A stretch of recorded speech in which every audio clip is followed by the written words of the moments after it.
2026 JEE mains లో అద్భుత ఫలితాలు సాధించిన వివేక.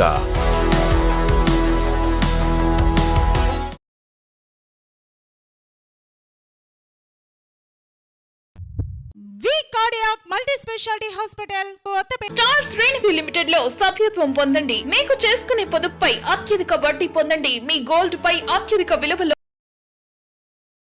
జనసేన పార్టీ బలోపేతానికి ప్రతి కార్యకర్త ముందుకు రావాలని గుంటూరు జిల్లా సభ్యత్వ నమోదు సమన్వయకర్త ఎమ్మెల్సీ పిడుగు హరిప్రసాద్ పిలుపునిచ్చారు. జనసేన ఉద్యమి సభ్యత్వ నమోదు కార్యక్రమాన్ని జయప్రదం చేయాలని ఆయన కోరారు. తెనాలిలో ప్రతి మండలం, గ్రామం, వార్డు స్థాయిలో సభ్యత్వ నమోదు కార్యక్రమాన్ని విస్తృతంగా నిర్వహించాలని సూచించారు. పార్టీ ఆశయాలు, సిద్ధాంతాలను ప్రజల్లోకి తీసుకెళ్లే దిశగా ఈ సభ్యత్వ నమోదు కార్యక్రమం కీలకమని తెలిపారు. యువత, మహిళలు, రైతులు, కార్మికులతో సహా అన్ని వర్గాల ప్రజలు పెద్ద సంఖ్యలో సభ్యత్వం నమోదు చేసుకోవాలని ఆయన విజ్ఞప్తి చేశారు. ఈ కార్యక్రమంలో జిల్లా అధ్యక్షులు గాదే వెంకటేశ్వరరావు, పార్టీ నాయకులు, కార్యకర్తలు, వీర మహిళలు పాల్గొన్నారు.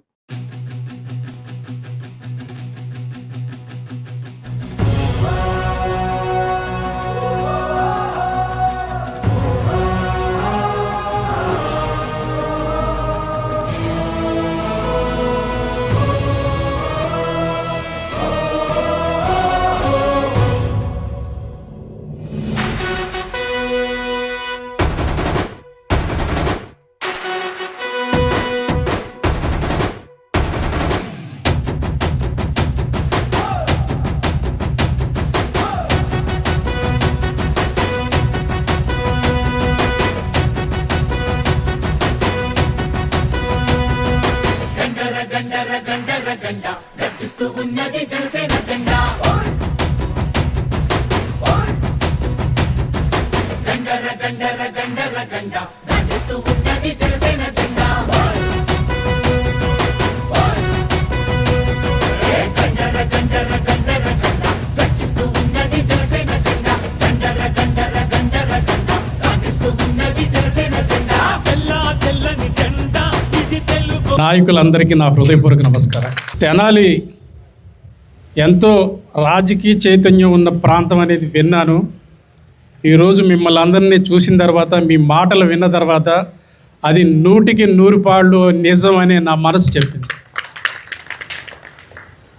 మనం ఏదైనా ఒక ప్రోగ్రాంకు, సమావేశానికి వెళ్ళినప్పుడు ఎంజాయ్ చేయలేం.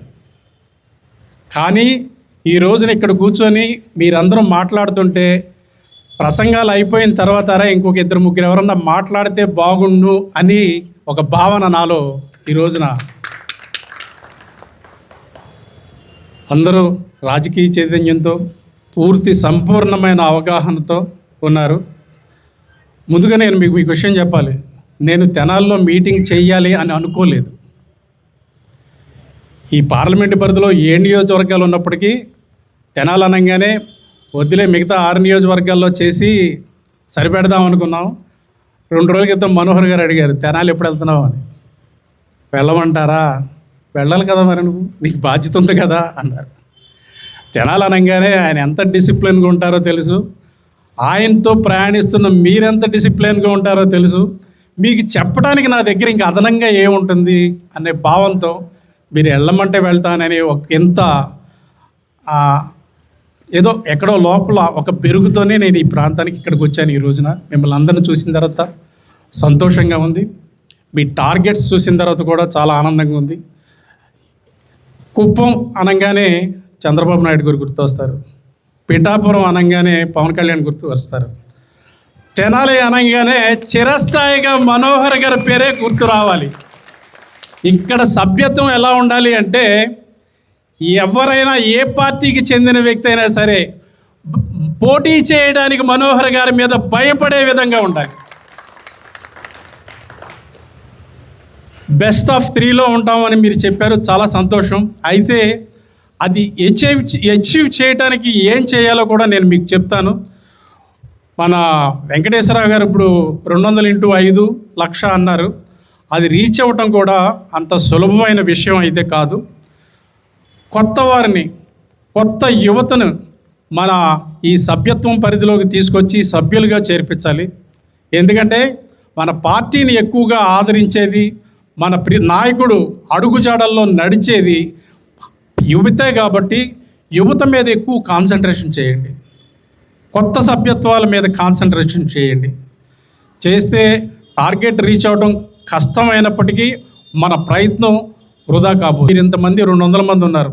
ఈ 200 మందిని ఇంకొక 200 పెంచండి, అందరికీ ఇద్దాం. 400 మందిని సాధకులుగా చేయండి. మీరు అనుకున్న లక్ష్యానికి బెస్ట్ ఆఫ్ 3లో తప్పకుండా ఉంటారనే విశ్వాసం మీ అందరిని చూస్తే నాకు కలుగుతుంది. దాన్ని అచీవ్ చేద్దాం. మనోహర్ గారి నాయకత్వం ప్లస్ ఆయన ప్లానింగ్ తిరిగిలేంది. అందులో నేను చాలా కాలంగా ఆయనతో కలిసి పనిచేస్తున్నాను. పార్టీలో జరిగే ప్రతి కార్యక్రమాన్ని ఆయనతో కలిసి ప్లాన్ చేయడంలో పాలు పంచుకుంటున్నాను కాబట్టి ఆయన శక్తి సామర్థ్యాలు ఏంటో తెలుసు నాకు. ఆయన ఈ సభ్యత్వాన్ని ఇక్కడ ఎలా సక్సెస్ చేయాలనే ఆలోచనతో కూడా ఉంటారన్న దాంట్లో ఏమాత్రం ఆసక్తి లేదు. అందుకనే మీరు ఎలా చేయండి అలా చేయండి అనేది నేను చెప్పట్లేదు. అయితే నాకు తోచిన ఒక చిన్న సలహా చెప్తాను. అది సార్ యాక్సెప్ట్ చేస్తే ముందుకు తీసుకెళ్ళండి, లేకపోతే ఆయన చెప్పిన మార్గంలోనే ప్రయాణం చేయండి. మీకు ఇక్కడ 40 వార్డులు ఉన్నాయన్నారు, 40 గ్రామాల్లో ఉన్నారని. రేపు 20వ తారీఖు రేపు సభ్యత్వం మన ప్రారంభం కాబోతుంది. ప్రతి ఏరియాలో టెంట్ వేయండి, టెంట్లో 5-6 కూర్చోండి. ప్రచారం లేకుండా ప్రజలకి ఏ విషయం దరిచేరదు. ప్రజలకి ఎప్పుడైతే మనం చేస్తున్న కార్యక్రమం గురించి తెలిసిందో వాళ్ళంతటా వాళ్ళే ముందుకొచ్చి సభ్యత్వం చేసుకునే అవకాశం ఉంది. టెంటుల దగ్గరికే ప్రజలు వచ్చి నమోదు చేసుకుంటున్నారన్న సమాచారం వస్తుంది. 4-5 రోజులు టెంట్లు మెయింటైన్ చేసిన తర్వాత అప్పుడు ఇంటింటికి వెళ్ళి ఎవరైతే ఈ సభ్యత్వం చేయడానికి చేసుకోవడానికి ఆసక్తి ఉన్నారో వాళ్ళని ట్యాప్ చేశారంటే మనం ఈ లక్ష్యాన్ని చేరుకోవడం సులభం అవుతుంది. ఆ ఎదురుగా వాళ్ళిద్దరిని చూస్తుంటే నాకు ఒక మాట చెప్పాలనిపిస్తుంది. సూర్యచంద్రులుగా వాళ్ళిద్దరిని మనం చెప్పుకోవచ్చు.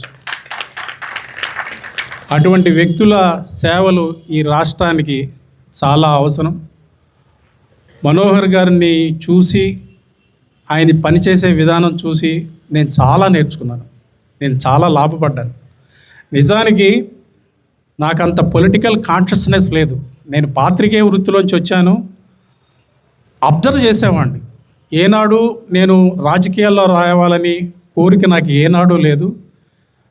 పవన్ కళ్యాణ్ గారు లాంటి ఒక గొప్ప వ్యక్తి నువ్వు నాతో ట్రావెల్ చేయి అని అడిగారు కాబట్టి నేను కూడా అప్పుడు ఇంకా ఈ వృత్తిని వదిలేసి వేరే వ్యాపకంలోకి ఏదన్నా వెళ్దామని ఒక స్కూల్ కూడా పెట్టి అది కూడా చేయలేక మానేసిన తరుణంలో ఆయన రమ్మనంగానే 3-4 సార్లు ఆయన కవర్ చేస్తే సరే అంత పెద్ద వ్యక్తి అంత గొప్ప వ్యక్తి మనల్ని కోరుకుంటున్నారు, కొన్నాళ్ళు చూద్దాం అని ఇక్కడికి వచ్చిన తర్వాత పవన్ కళ్యాణ్ గారి ఆశయం ప్రజలకు ఆయన సేవ చేయాలన్న ఒక తపన చూసి ఆయనతో పాటు ట్రావెల్ చేశానే తప్ప నేను ఈ పార్టీకి పెద్దగా చేసింది ఏమీ లేదు. ఆ తర్వాత మనోహర్ గారు పార్టీలోకి వచ్చిన తర్వాత చాలా విషయాలు నేర్చుకున్నాను. కూర్చొని మనోహర్ గారుతో కలిసి దానికి ఆ రూపకల్పనలో నేను కూడా పాల్పంచుకున్నాను. సో ఈ సభ్యత్వ నమోదు అనేది అంచెలంచెలుగా ఎలా మారింది అనే దానికి నేను కూడా ఒక ప్రత్యక్ష సాక్షిని. ఈసారి అంతకుముందు ఉన్న లోపాలని సరిచేసి అంటే యాప్ డౌన్లోడ్ చేసుకోవడంలో కానీ యాప్లోకి డేటా ఫీడ్ చేయడంలో కానీ కొన్ని ఇబ్బందులు ఎదురయ్యాయి. అదేవిధంగా బ్యాంక్ పరంగా కూడా కొన్ని ఇబ్బందులు లాస్ట్ టైం వచ్చినాయి. ఈసారి అటువంటివి ఏమి లేకుండా పక్కాగా ఈ పథకానికి రూపకల్పన చేశారు. పథకానికి పవన్ కళ్యాణ్ గారు మనోహర్ గారు రూపకల్పన చేశారు.